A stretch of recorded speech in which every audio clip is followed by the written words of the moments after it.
just to step away from the less you know, the better for a quick sec, I want to take just a stab in the dark, man, because we've been talking a little bit about, you know, music that has a harder edge.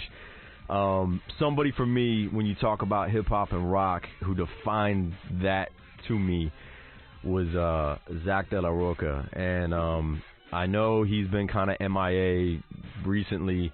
I know he had something like an EP out, One Day as a Lion, with the cat from Mars Volta, I think it was. But, you know, I read through a couple things over the years, and it says that the last two real producers that he kind of put in work with were Trent Reznor and you.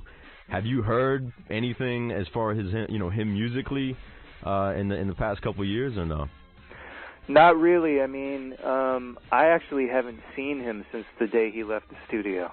Wow. Which was back in '03. It was a strange situation, to be honest, man, because, you know, he was knee-deep in a record that I think had been expected by his label for a long time. He had reached out to a lot of different people to do production. I know that Ronnie Size was in the mix at one point. I think LP was in the mix at one point. And he actually had reached out to me initially back in '98. So, you know, it was something that had been bubbling for a minute, and we got together in 2000 for a couple weeks in LA, and then he came out in '03, and we were going to finish these 4 tracks that we had bubbling. And I can't really go into too much detail about it, just because I don't want to say anything that would be disrespectful to him, sure, or you know, just my view as opposed to what actually went down. But I mean, needless to say, he didn't finish the record, and I don't really know. Yeah. You know what I mean? I obviously every man has to follow his own path, and I'm sure that's what he's doing. So I wish him well, but it was. I think what I regret most about the whole thing is that I knew that what we were doing was really good.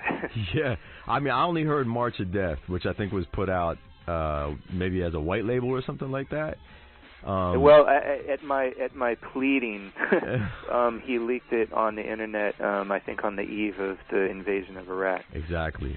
Didn't he also do some drum programming on one of your B-sides or something like that? That's a good point. He basically, one of the demos in 2000 that we worked on in LA ended up becoming a B-side called Disavowed, which was on, I think, what did I put You Can't Go on? Home Again, I think. You Can't Go Home Again, yeah. So which came out in '02. And he had told me then, or we had established by then, that it definitely wasn't going to be used. So I just was like, okay, well, I like it. Can I finish it?